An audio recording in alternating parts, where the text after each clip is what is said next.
আসন গ্রহণ করার জন্য অনুরোধ করছি।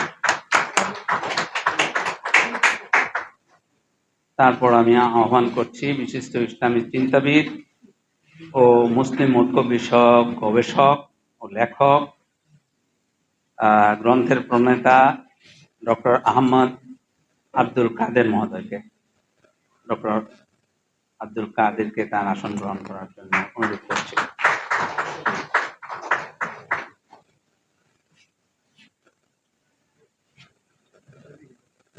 আমি এখন আহ্বান করছি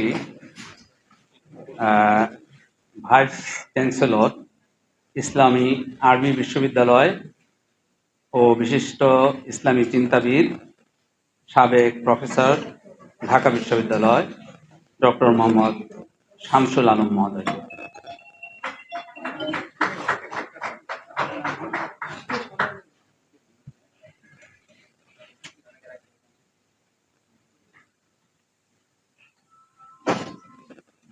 আমি মঞ্চে এসে আসন গ্রহণ করার জন্য অনুরোধ করছি সাবেক dean, faculty of life and earth science, বর্তমান প্রফেসর, উদ্ভিদবিদ্যা বিভাগ, জগন্নাথ বিশ্ববিদ্যালয়, ডক্টর মোহাম্মদ মনিরুজ্জামান খন্দকার সাহেব।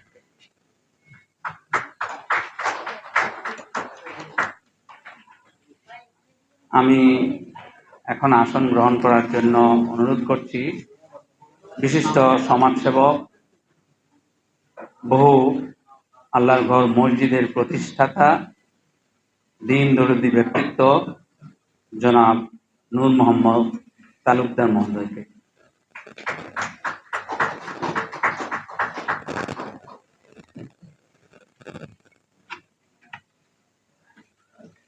আমরা এখন আমাদের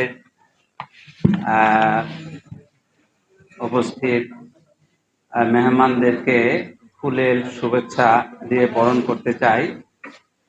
প্রথমেই আমি অনুরোধ করব আমাদের এক মুসলিম দাওয়ার সাংগঠনিক সম্পাদক মোহাম্মদ মামুন হোসেনকে, বিশিষ্ট ইসলামী চিন্তাবিদ মুসা বিন ইজহার মহোদয়কে ফুল দিয়ে শুভেচ্ছা জানানোর জন্য।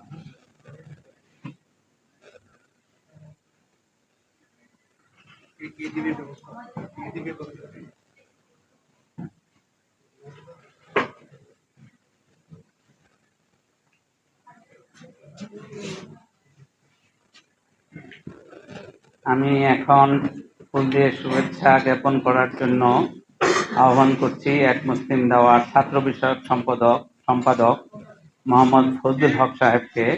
উনি ফুল দিবেন ইসলামী চিন্তাবিদ, ঐক্য নিয়ে যিনি অনেক গবেষণা করেন, লেখক ডক্টর আহমদ আব্দুল কাদের মহোদয়।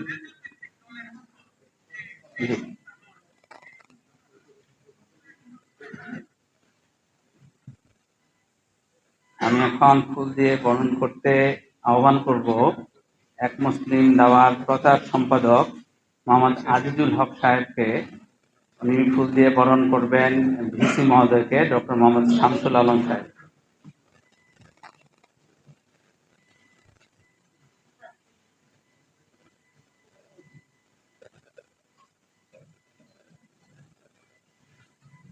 এখন এক মুসলিম দাওয়ার কল্যাণ সংস্থার তথ্য প্রযুক্তি বিষয়ক সম্পাদক মোহাম্মদ আজিজুর রহমান সাহেব ফুল দিয়ে বরণ করে নেবেন আমাদের সাবেক dean, faculty of life and earth science, বর্তমান প্রফেসর, উদ্ভিদবিদ্যা বিভাগ, ঢাকা বিশ্ববিদ্যালয়ের ডক্টর মোহাম্মদ মনিরুজ্জামান খন্দকার, সরি জগন্নাথ বিশ্ববিদ্যালয়। আচ্ছা, এখন ফুল দিয়ে বরণ করবেন এক মুসলিম দাওয়ার সহসভাপতি নিজামুদ্দিন সাহেব, আমাদের দিন দরিদ্র ব্যক্তিত্ব জনাব নূর মোহাম্মদ তালুকদার মহোদয়।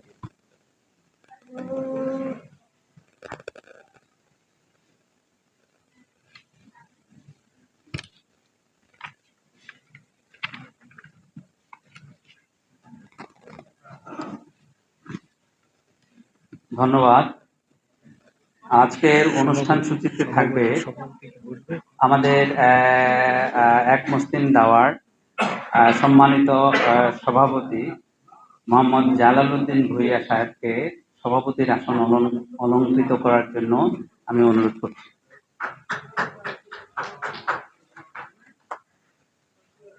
ধন্যবাদ।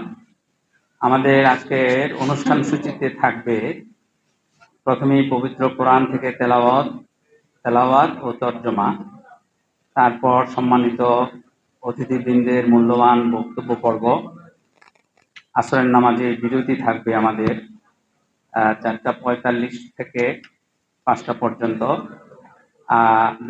নামাজের বিরতির পরে মেহরবানি করে আমরা আবার সবাই আসব, আমাদের বক্তব্য পর্ব চলবে এবং শেষে আপ্যায়ন থাকবে। সবাইকে আমাদের আপ্যায়ন গ্রহণ করার জন্য অনুরোধ করছি।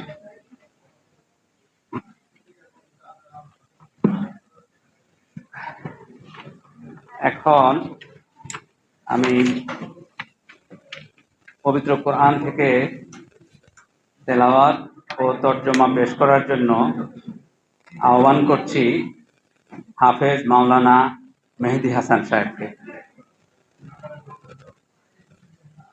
হাফেজ মাওলানা মেহেদী হাসান সাহেব কোরআন থেকে তেলাওয়াত ও তর্জমা পেশ করবেন। ধন্যবাদ।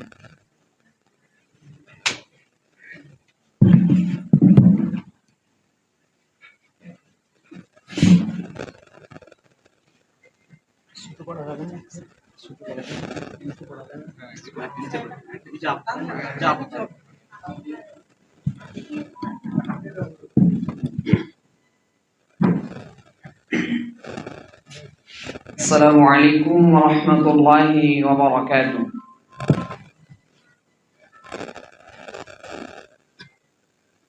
أعوذ بالله من الشيطان الرجيم. بسم الله الرحمن الرحيم.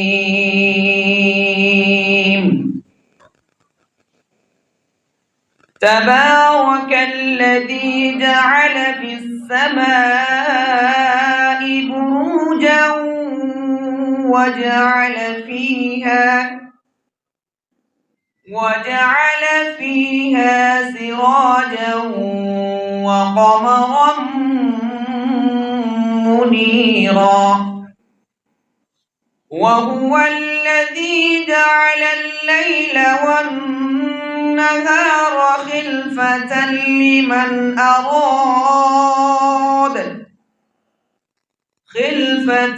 لمن أراد أن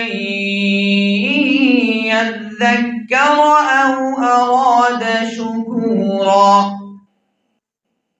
وعباد الرحمن الذين يمشون على الأرض عذاب جهنم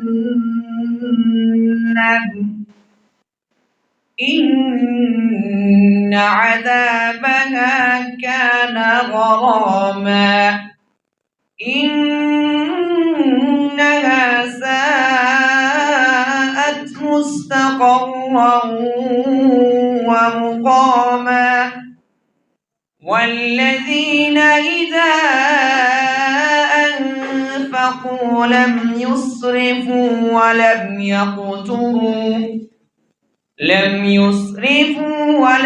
يقتروا وكان بين ذلك قواما. والذين لا يدعون مع الله إلها آخر ولا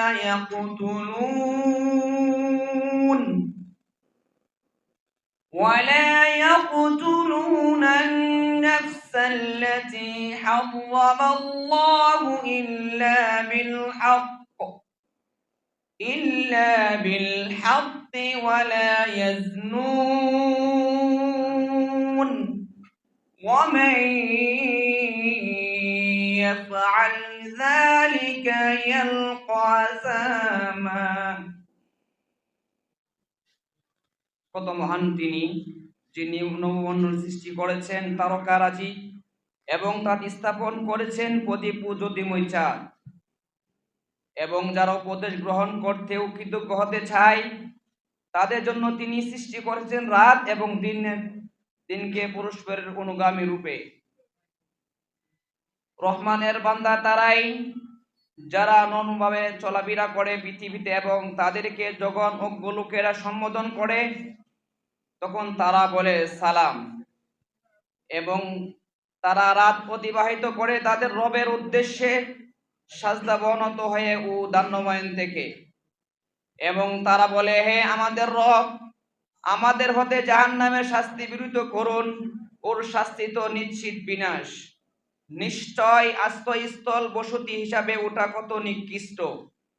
আর যখন তারা ব্যয় করে তখন তারা অপব্যয় করে না এবং কার্পণ্য করে না, এবং বরং তারা হচ্ছে অতুদবয়ের মাঝে মধ্যম পন্থায়, এবং তারা আল্লাহর সাথে কোনো উপাস্যকে ডাকে না।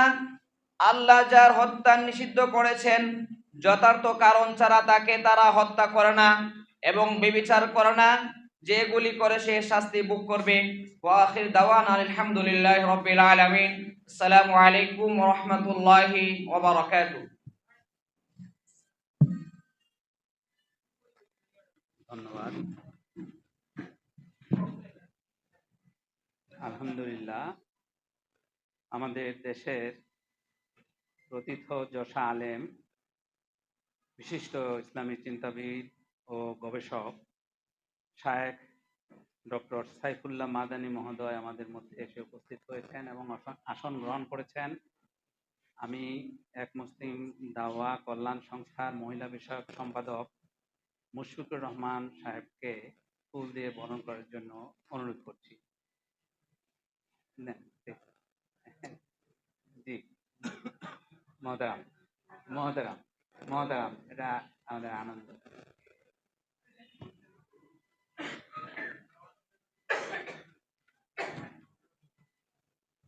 জি, ধন্যবাদ। আজকে মুসলিম ঐক্যের প্রয়োজনীয়তা শীর্ষক আলোচনা অনুষ্ঠান।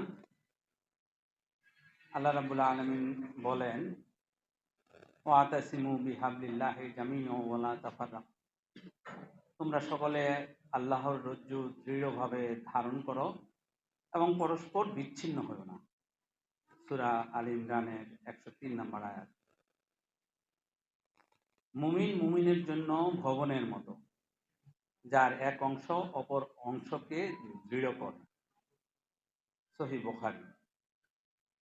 আমরা মুসলিম, আমাদের ধর্ম ইসলাম, আমরা এক আল্লাহ বিশ্বাস করি।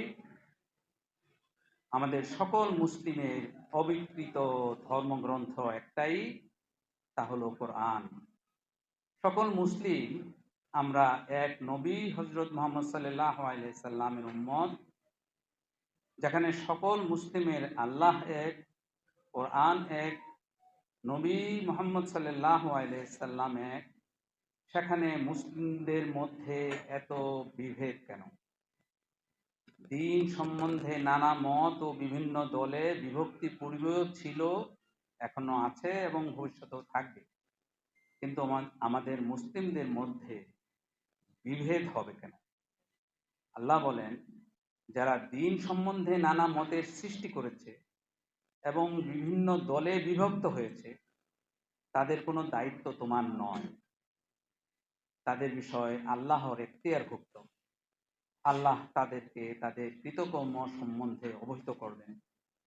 সূরা আনআমের 159 নম্বর আয়াত, যেখানে আল্লাহ সুবহানাহু ওয়া তাআলা আমাদের নবী সাল্লাল্লাহু আলাইহি সাল্লামকে এই বিভিন্ন দলের বিভক্তির দায়িত্ব থেকে অব্যাহতি দিয়েছেন।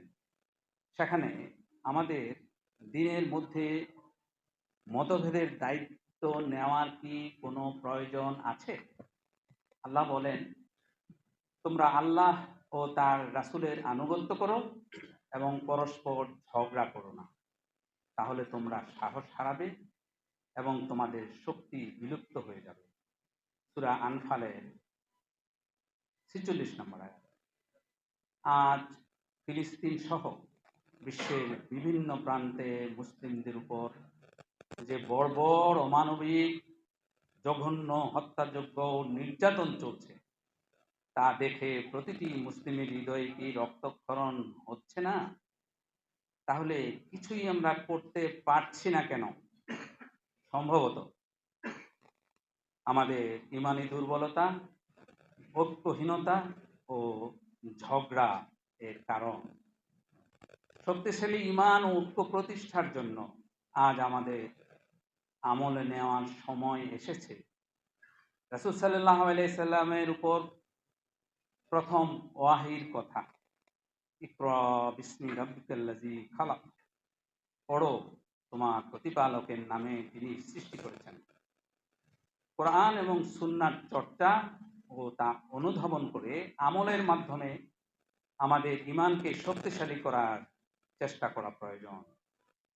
এক মুসলিম দাওয়া কল্যাণ সংস্থা বাংলাদেশ সরকারের নিবন্ধিত একটি অরাজনৈতিক, অলাভজনক দ্বীনী দাওয়াতি সংগঠন। এক মুসলিম দাওয়া কল্যাণ সংস্থার উদ্দেশ্য হল কালেমা তাইয়্যিবার ছায়াতলে সকল মুসলিম ঐক্যবদ্ধ হওয়া, তাওহীদ ও সুন্নাহর ভিত্তিতে নিজের ও পারিবারিক জীবন গঠন করা, শিরক ও বিদআত পরিহার করে ইলম অর্জন ও আমলের মাধ্যমে তাকওয়া লাভের চেষ্টা করা, প্রতিদিন কোরআন হাদিসের কিছু অংশ অধ্যয়নের পর মর্ম অনুধাবন করে ধৈর্য ও ক্ষমাপরায়ণতার নীতি অবলম্বনের মাধ্যমে বান্দার হক আদায়ের চেষ্টা করা, সালাতে যত্নবান ও বিনয় নম্র হওয়া, সৎ কাজের মাধ্যমে জান্নাত লাভের চেষ্টা করা। সূরা আনআমের 159 নম্বর আয়াত অনুযায়ী সুন্নাহ নিয়ে মতবিরোধকে মেনে নেয়া ও মতভেদ দলাদলির বাইরে থাকা, নিজেকে ও পরিবারকে উপযুক্ত করে দিন দুনিয়ার কল্যাণ লাভের চেষ্টা করা ও অর্থনৈতিকভাবে স্বাবলম্বী করতে পরিকল্পনা গ্রহণ ও বাস্তবায়নে সচেষ্ট হওয়া। মসজিদ ভিত্তিক ছোটদের জন্য সকালে ও বড়দের জন্য নৈশ মক্তবে দ্বীনী শিক্ষাদানের মাধ্যমে মুসলিমগণকে মুমিন হিসাবে গড়ে তোলা। প্রতিটি মসজিদের মুসল্লিগণকে কোরআন এবং হাদিস সম্বন্ধে ওয়াকিবহাল হওয়ার জন্য আসর ও ফজর নামাজের পরে স্বল্প সময়ের জন্য 5 থেকে 10 মিনিট কোরআনের কিছু অংশের বাংলা তর্জমা ও একটি হাদিসের বাংলা অর্থ পড়ে শোনানোর ব্যবস্থা করা। মসজিদ ভিত্তিক দাওয়াতি কার্যক্রমে অংশ নিয়ে সালাতে খুশু অর্থাৎ বিনয় নম্র একাগ্রতা অর্জন ও দ্বীনী শিক্ষার মাধ্যমে আল্লাহর অভিভাবকত্ব লাভের তরে মুমিন হওয়ার চেষ্টা করা। আল্লাহ বলেন, আল্লাহ মুমিনগণের অভিভাবক। মুসলিমগণ মুমিন হয়ে আল্লাহর অভিভাবকত্ব লাভের চেষ্টা করা আমাদের এক মুসলিম দাওয়া কল্যাণ সংস্থার উদ্দেশ্য। এখন আমি আমাদের সম্মানিত অতিথিবৃন্দের বক্তব্য শুনব। আজকে প্রথমেই আমি আহ্বান করছি আমাদের বিশিষ্ট সমাজসেবক, অনেক অনেক মসজিদের আল্লাহর রাস্তে যিনি প্রতিষ্ঠা করেছেন, দিন দরদি একজন নিবেদিত প্রাণ ব্যক্তিত্ব, জনাব নূর মোহাম্মদ তালুকদার। আমি নূর মোহাম্মদ তালুকদার মহোদয়কে কিছু আমাদের উদ্দেশ্যে বলার অনুরোধ করছি।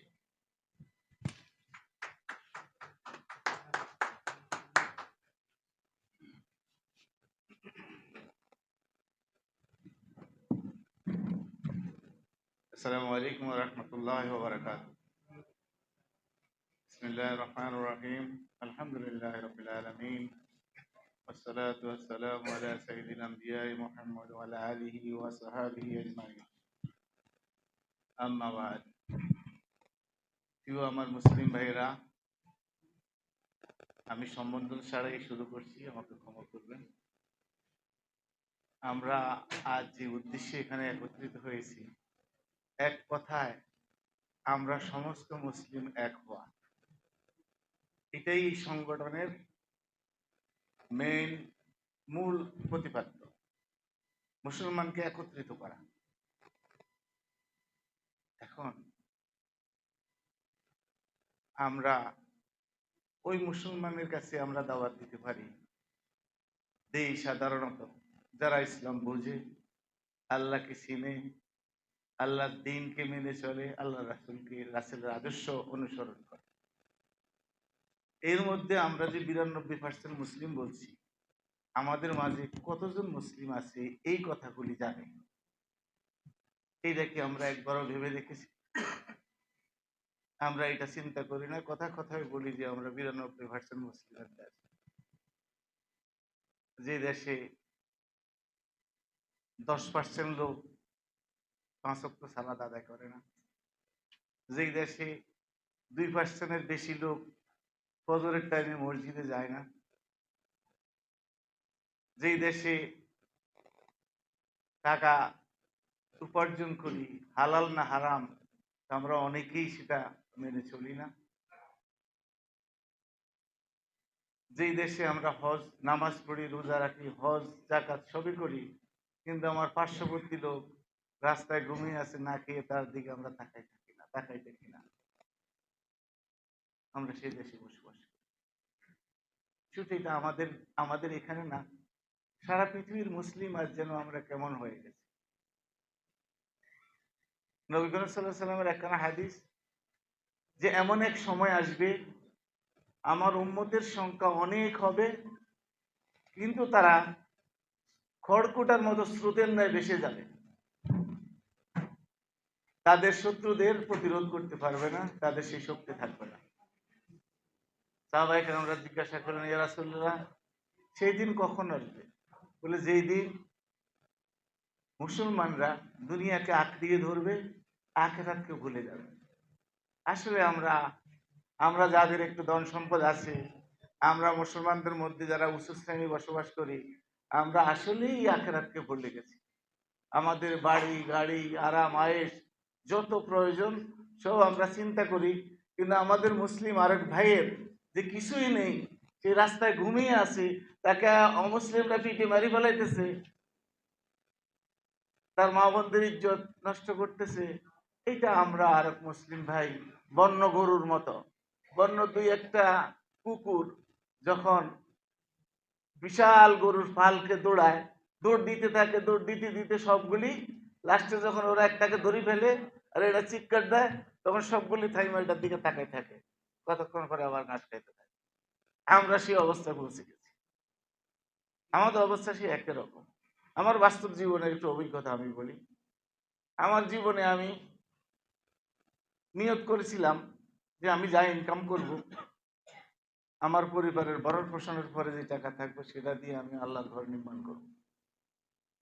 আলহামদুলিল্লাহ করছিও। এটা করতে যাই দেখা গেছে বছরের শেষে আমার জাকাতে খরচ হয় না। মানে এত অ্যাপ্লিকেশন আসতেছে মসজিদের জন্য, দিতে দিতে বছরের শেষে যেটা আসে এটা দিয়ে দেয়, যেটা ইনকাম ওইটা দিয়ে দেয়।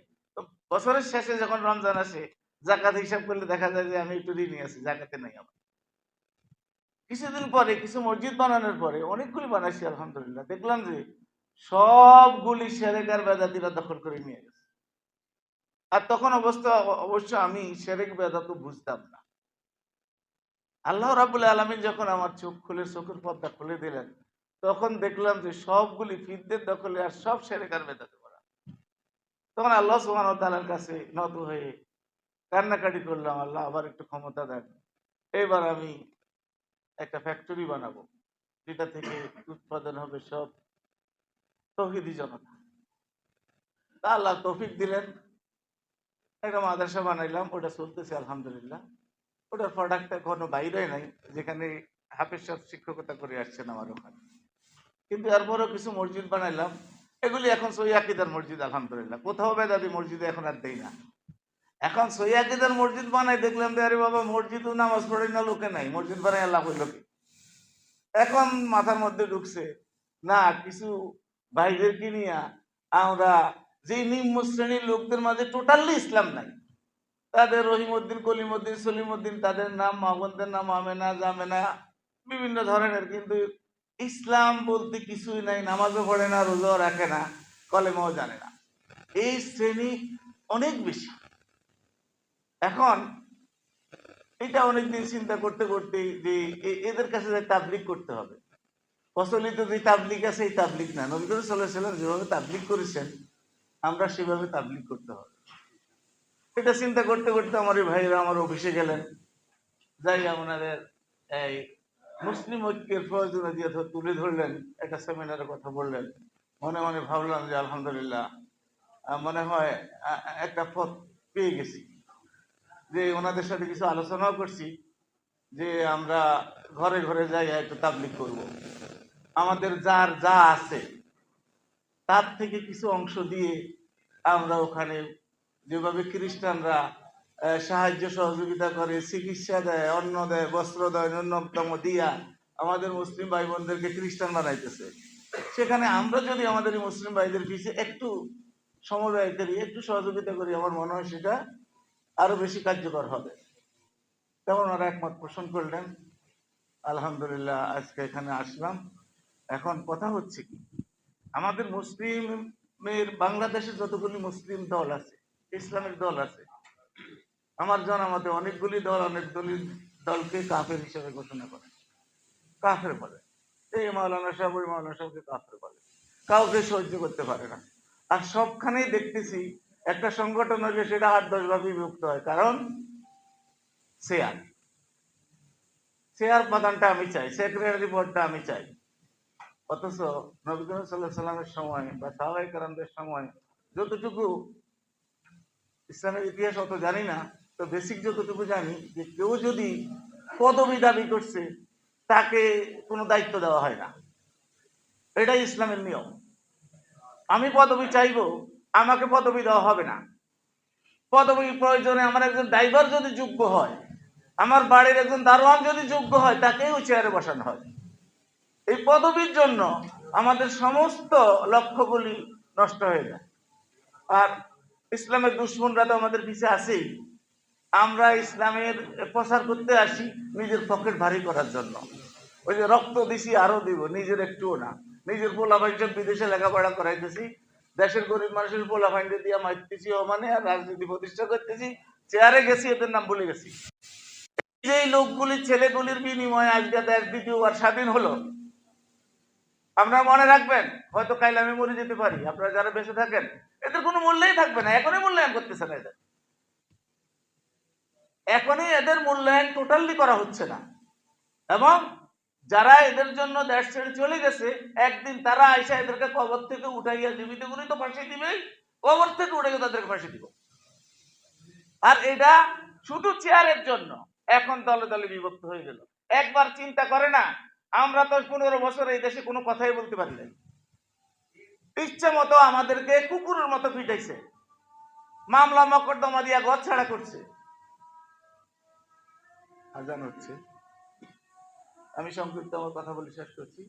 আপনার এই ছাত্রগুলির মানে তাদের ত্যাগের বিনিময়ে আমরা সবাই সমর্থন করছি, যারা যেতে পারি না তারা দোয়া করছি। তারা আজ দ্বিতীয়বার তাদের উসিলায় এই দেশ স্বাধীন হয়েছে, অথচ তাদের কথা আমরা ভুলে গেলাম। তো আমি বলবো, খুব ভালো একটা সংগঠন করেছেন আলহামদুলিল্লাহ। যেহেতু অরাজনৈতিক, এখানে আশা করি একটা কিছু ভালো ফল পাবো। যদি মোহাম্মদ ইবনে আব্দুল ওয়াহাব রহমতুল্লাহ আলাইহির মতো চিন্তাধারা করেন, যে যিনি মোহাম্মদ ইবনে সৌদের সাথে চুক্তি করছিলেন যে ক্ষমতা আপনার, আমাকে একটু প্রোটেকশন দিবেন, আমি যেন আল্লাহর দ্বীন প্রচার করতে পারি। ঠিক মোহাম্মদ ইবনে সৌদ রহমাহুল্লাহ ওনাকে সেই সুযোগ দিলেন। আজকের আরব বিশ্ব তাদের মাঝে সব গুণা পাবেন, মানে পাবেন যে না ব্যভিচার, কমার বেশ, পরের হক নষ্ট করা, গালিগালাজ খাবেন, কিন্তু দুইটা জিনিস আপনি পাবেন না, শিরক আর বেদাত। 5 ওয়াক্ত নামাজ, অন্তত ফরজ নামাজটা তারা পড়ে। আমি দীর্ঘদিন আমি ওখানে ছিলাম, মেডিকেলের সাথে জড়িত আমার ব্যবসা, আমি এখনো আসা যাওয়া করি। শিরক এবং বেদাত তাদের মাঝে পাবেন না। দলাদলি নাই, রাজনীতি নাই। রাজা আছে, শাসন করতেছে, যা দিক নির্দেশনা দিতেছে, যা প্রয়োজন সব পৌঁছাই দিতেছে। তো আমাদের যদি আমাদের এই ভাইয়েরা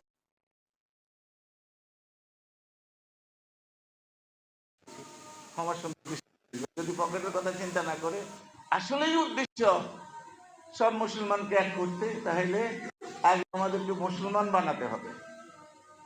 বানানোর জন্য যা কিছু প্রয়োজন, বড় বড় আলেম ওলামা আছেন।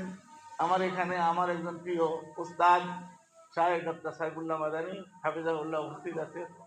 আমি অত্যন্ত ওনাকে ভালোবাসি। ওনার অনলাইন ক্লাসগুলি আমরা দেখি, প্রশ্নোত্তর পর্বগুলি দেখি, শুনি, সেভাবে আমরা চলার চেষ্টা করি।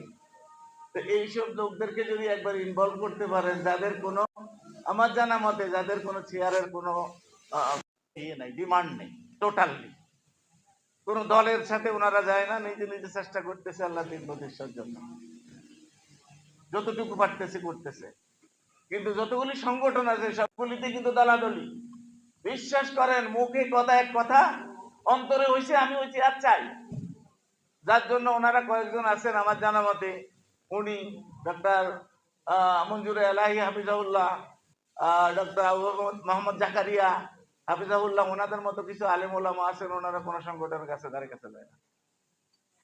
আলহামদুলিল্লাহ যথেষ্ট প্লেয়ার আছে ওনাদের, সবচেয়ে বেশি হাইয়েস্ট। ওনাদেরকে সহি আকীদার যত লোক আছে, এই লোক ওনাদের কথা সবাই মানে এবং শুনে। আর যেগুলো সংগঠন যেখানে আছে সবখানে ঢুকে, আমি বলবো সর্বশেষ, আসেন আমাদের যার যা আছে এখান থেকে কিছু অংশ দিয়ে আসেন আমরা তাবলীগ করি, ঘরে ঘরে যাই, মহল্লায় যাই, মানুষকে বুঝাই, কিছু সাহায্য করি, আমাদের ভাই বোনদের একটু খোঁজ খবর নেই, যা আছে এখান থেকে কিছু দেই। সবাই একটু অগ্রসরে আসেন। আমি এই বলে আমি আমার বক্তব্য শেষ করছি। আসসালামু আলাইকুম ওয়া রাহমাতুল্লাহি ওয়া বারাকাতুহু। ধন্যবাদ মোহতারামকে। আমাদের একজন সম্মানিত অতিথি, বাংলাদেশের প্রথিত যশা আলেম, ইসলামী চিন্তাবিদ ও গবেষক ডক্টর সাইফুল্লাহ মাদানী, ওনার বিশেষ একটা ক্লাস আছে, আমাকে ব্যক্তিগতভাবে বলেছেন ওনাকে যদি আগে দেওয়া হয় তাহলে ওনার ক্লাসটা নিতে পারেন। তো আমি অনুরোধ করছি শায়েখকে, ডক্টর সাইফুল্লাহ মাদানীকে, ওনার বক্তব্য উপস্থাপন করার জন্য। ধন্যবাদ।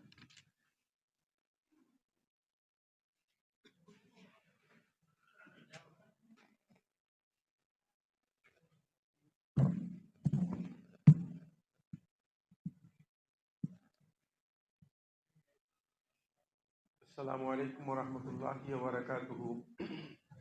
الحمد لله رب العالمين، والصلاة والسلام على النبي الأمين وعلى آله وأصحابه ومن تبعهم بإحسان إلى يوم الدين. أما بعد، قال الله سبحانه وتعالى: وأطيعوا الله ورسوله ولا تنازعوا فتفشلوا وتذهب ريحكم واصبروا إن الله مع الصابرين.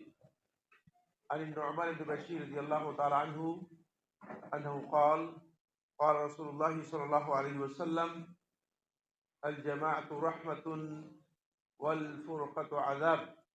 أخرجه الإمام أحمد في المسند والبيهقي في شعب الإيمان والطبراني في المعجم بإسناد صحيح. এক মুসলিম দাওয়া কল্যাণ সংস্থা কর্তৃক আয়োজিত আজকের মুসলিম ঐক্যের প্রয়োজনীয়তা শীর্ষক এই আলোচনা সভায় সম্মানিত সভার সভাপতি, সম্মানিত পরিচালক, সম্মানিত মেহমানবৃন্দ, আজকে এই আয়োজনে উপস্থিত সম্মানিত সুধীমণ্ডলী, সম্মানিত সাংবাদিকবৃন্দ, সম্মানিত মেহমানবৃন্দ, আসলে যে বিষয়টি নিয়ে আমরা আজকে এখানে দাঁড়িয়েছি, বিষয়টি বলতে যত সহজ, এটি বাস্তবায়ন অথবা কাজের দিক থেকে তত সহজ নয়। মুসলিম উম্মাহ এখন বহুধা বিভক্ত। এর বিভক্তির ধরন সম্পর্কে আমি শুধু আপনাদেরকে আইডিয়া দেওয়ার জন্য বলছি, বিস্তারিত আলোচনা যেহেতু আমার সময় নেই, আমার ক্লাস রয়েছে। শুধুমাত্র শিয়াদের একজন ইমাম আছে, তার একটা কিতাব আছে মাজালিসুল আবরার। ওই কিতাবের মধ্যে শিয়াদের ইমাম আল মজলিসি তার কিতাবের মধ্যে উল্লেখ করেছে শিয়াদের ৭৩ দলের কথা উল্লেখ করেছে, শুধু শিয়াদের মধ্যে ৭৩ দলের কথা উল্লেখ করেছে। সুতরাং এই মুসলিম উম্মার ফিরকাবন্দি এটি নতুন বিষয় নয়। আমাকে একজন প্রশ্ন করেছেন যে সাইফুল্লাহ ভাই উম্মার ঐক্য কিভাবে হবে, তখন আমি স্পষ্ট কথা বলেছি যে আদর্শ এবং মানহাজের দিক থেকে এই উম্মার ঐক্য হবে না, যেহেতু রাসূলুল্লাহ সাল্লাল্লাহু আলাইহি ওয়াসাল্লাম জানিয়ে গেছেন এই ঐক্য হওয়ার সুযোগ নেই। শুধু ঐক্য হতে হলে সুনির্দিষ্ট কিছু ইস্যু থাকতে হবে, সুনির্দিষ্ট কিছু পয়েন্ট থাকতে হবে, যে পয়েন্টের ভিত্তিতে উম্মাকে ঐক্য করা যেতে পারে। সেই পয়েন্টগুলো আপনাদেরকে বের করতে হবে, সেটা একদম যোগ্য আলেমের গবেষণার মাধ্যমে, যে এই পয়েন্টে আমরা অন্তত পক্ষে একটা ঐক্যে পৌঁছতে পারি। আমি যে হাদিসটি আপনাদের সামনে পড়ে শুনিয়েছি, এই হাদিসটি উম্মার জন্য খুবই প্রয়োজন। রাসূলুল্লাহ সাল্লাল্লাহু আলাইহি ওয়াসাল্লাম বলেছেন, নোমান ইবনে বাশীর রাদিয়াল্লাহু বর্ণনা করে মুসনাদ আহমদের মধ্যে এসেছে, আল জামাআতু রাহমাহ, মুসলিমরা ঐক্যবদ্ধ থাকা, জামাতবদ্ধ থাকা, বিচ্ছিন্ন ফেরকাবন্দি এবং বিভক্তির মধ্যে না থাকা, এটা হচ্ছে মুসলিমদের জন্য রহমত। ওয়াল ফুরকাতু আযাব, আর ফেরকাবন্দি হচ্ছে আযাবের কারণ। আজকে তাই প্রমাণিত হয়েছে।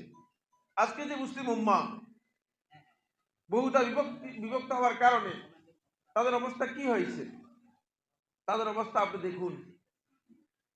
পৃথিবীর যত্রতত্র আজকে মুসলিমরা নিগৃহীত, নিপীড়িত, বঞ্চিত হচ্ছে। অভাব কোথায় মুসলমানদের? এই প্রশ্নের উত্তর আপনারা সবাই জানেন। মৌলিকভাবে মুসলমানদের অভাব বলতে কিছুই নেই। সম্পদের দিক থেকে পৃথিবীর প্রায় 60% সম্পদ মুসলমানদের কাছে রয়েছে। পৃথিবীর বিশাল ভূখণ্ড মুসলমানদের কাছে রয়েছে। জনশক্তির দিক থেকে মুসলমানদের জনশক্তি বর্তমানে প্রায় 205 কোটি মুসলিম এই পৃথিবীতে মুসলিম হিসেবে দাবি করছে আছে মুসলমানদের। কিন্তু তারপরেও কেন মুসলিমদেরকে নির্বিচারে হত্যা করা হচ্ছে? তারপরেও কেন পৃথিবীর সমস্ত শরণার্থী শিবিরগুলোতে মুসলিমরাই তাদের আত্মনাদ এই বিশাল আকাশকে বিষাক্ত করে তুলেছে? এর একটি মাত্র কারণ, সেটা হচ্ছে এই যে আমরা মনে হচ্ছে যেন অনৈক্যের জন্য আমরা ঐক্য হয়ে গিয়েছি। এটাই মুসলিম উম্মার একটা অবস্থান তৈরি হয়েছে। এখানে আমাদেরকে কিছু বিষয় সম্পর্কে বুঝতে হবে। সেই বিষয়গুলো হচ্ছে এই মৌলিক কিছু নীতিমালা রয়েছে, যে নীতিমালার উপর ভিত্তি করে মুসলমানদেরকে ঐক্যবদ্ধ হওয়া দরকার। অন্যথায় আল্লাহ রাব্বুল আলামিন স্পষ্ট করে বলে দিয়েছেন, কোরআনে কারীমের মধ্যে এসেছে। আমি যে আয়াতটি আপনাদের সামনে তেলাওয়াত করেছি, সেই আয়াত হচ্ছে সূরা আনফালের 46 নম্বর আয়াত। আল্লাহ সুবহানাহু ওয়া তাআলা বলেছেন, ওয়া আতিউল্লাহ ওয়া রাসূলাহু, তোমরা আল্লাহর আনুগত্য করো এবং রাসূলের আনুগত্য করো। আল্লাহ এবং রাসূলের আনুগত্যের মাধ্যমেই মূলত মুসলিম উম্মার ঐক্য নিহিত আছে। এরপর বলেছেন, ওয়ালা তানাজাউ, তোমরা পরস্পর মতবিরোধ করো না, মত পার্থক্য, মতবিরোধে লিপ্ত হয়ো না। ফাতাশালু, তাহলে তোমরা ব্যর্থ হয়ে যাবে, তাহলে তোমরা একেবারেই হারিয়ে যাবে। ওয়াতাযহাবা রিহুকুম, তোমাদের যে শক্তি রয়েছে সেই শক্তি হারিয়ে যাবে। রিহুকুমের তাফসীরের মধ্যে আহলুত তাফসীর 3টি তাফসীর করেছেন। ফাতাযহাবা রিহুকুম আই দাওলাতুকুম, তোমাদের রাষ্ট্র চলে যাবে। আর মুসলিমদের রাষ্ট্র আছে, মুসলিমদের প্রচুর রাষ্ট্র চলে গিয়েছে। ওয়াতাযহাবা রিহুকুম আই কুওয়াতুকুম, তোমাদের পাওয়ার চলে যাবে। মুসলিমদের পাওয়ার কি আছে মুসলমানদের কাছে? নেই। ওয়াতাযহাবা রিহুকুম আই নাসরুকুম, তোমাদের আল্লাহর পক্ষ থেকে যে সাহায্য আসার কথা ছিল সেটা তোমাদের আসবে না। সুতরাং আজকে তাই 3টেই আমাদের কাছে নেই। তার কারণ হচ্ছে আমরা পরস্পর বিরোধের মধ্যে লিপ্ত আছি, আমরা ইখতিলাফ নয় ইফতিরাকে লিপ্ত আছি। অল্প আগে ভাই বলছেন, এর আগে আমাদের এক ভাই, আমাদের বড় ভাই মারা গিয়েছেন, আপনারা অনেকে ছিলেন।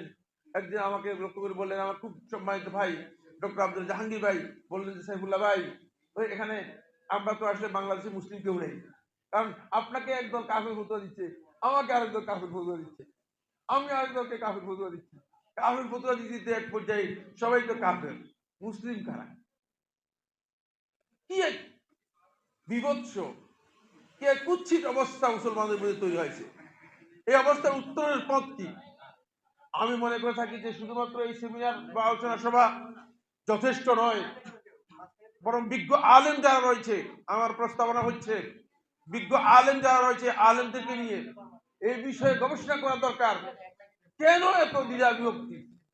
অবশ্যই ইঙ্গিত এসেছে, আর আগেও রাসূলুল্লাহ সাল্লাল্লাহু আলাইহি ওয়াসাল্লাম বলে গেছেন, আবু দাউদের রাওয়ায়াতের মধ্যে এসেছে, আল্লাহ নবী সাল্লাল্লাহু আলাইহি ওয়াসাল্লামকে যখন জিজ্ঞেস করা হয়েছে যে বিভিন্ন জাতি, বিভিন্ন গোষ্ঠী তোমাদের উপর আগ্রাসন করে বসবে, চতুর্দিক থেকে তোমাদেরকে আক্রমণ করে বসবে, তোমরা বিপর্যস্ত হয়ে যাবে, ক্ষতিগ্রস্ত হয়ে যাবে, তছনছ হয়ে যাবে।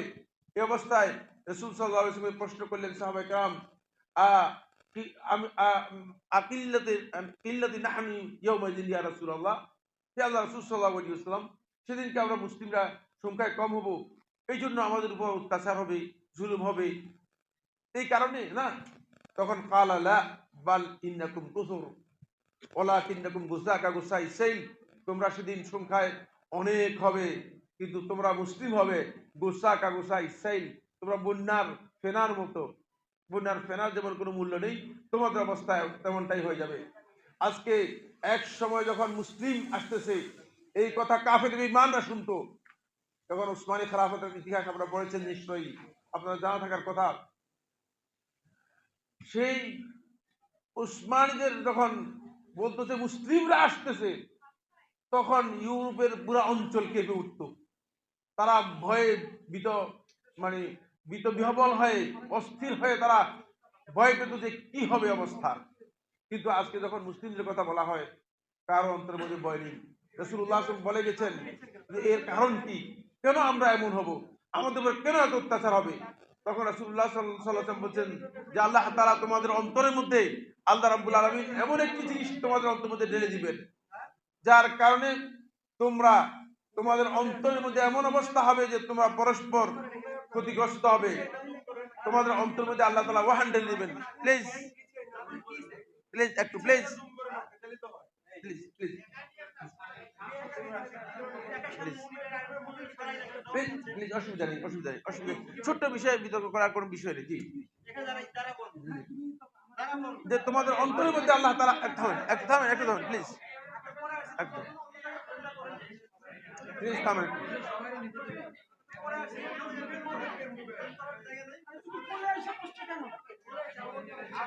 একটু থামেন।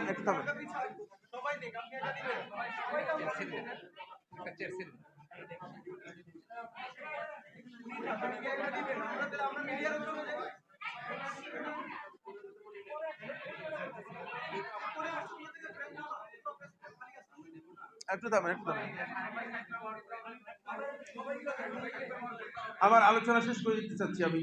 একটু থামেন। রাসূলুল্লাহ সাল্লাল্লাহু আলাইহি ওয়াসাল্লাম বললেন যে তোমাদের অন্তরের মধ্যে আল্লাহ সুবহানাহু ওয়া তাআলা ওয়াহান ঢেলে দিবেন। আর ইয়া রাসূলুল্লাহ, প্রশ্ন করলেন হে আল্লাহর রাসূল সাল্লাল্লাহু আলাইহি ওয়াসাল্লাম, ওয়াহান কাকে বলা হয় থাকে? তখন রাসূলুল্লাহ সাল্লাল্লাহু আলাইহি ওয়াসাল্লাম ক্লিয়ার পরিচয় দিলেন, কিয়ামত পর্যন্ত আগত উম্মতের জন্য এটা জানা থাকা দরকার। সেটা হচ্ছে হুব্বুদ দুনিয়া, দুনিয়ার ভালোবাসা, ওয়া কারাহিয়াতুল মাউত, আল্লাহর রাস্তায় মৃত্যুবরণ করাকে ভয় করা। আজকে দেখেন মুসলমানরা দুনিয়া নিয়েই কিভাবে পড়ে আছে। দুনিয়ার বিষয় যখন আসে, তখন মুসলিমদেরকে আপনি দেখেন তারা অগ্রগামী। আর যখন আখিরাতের জন্য, আল্লাহর সন্তুষ্টির জন্য এবং আল্লাহর রাস্তায় জীবন দেওয়ার প্রশ্ন আসে, তখন মুসলমানদেরকে দেখবেন আপনি পিছনে। আসলেই এইভাবে মুসলিম উম্মাহ ওই বিজয়ের মুখ দেখবে না, মুসলিম উম্মাহ ঐক্যে আসতে পারবে না।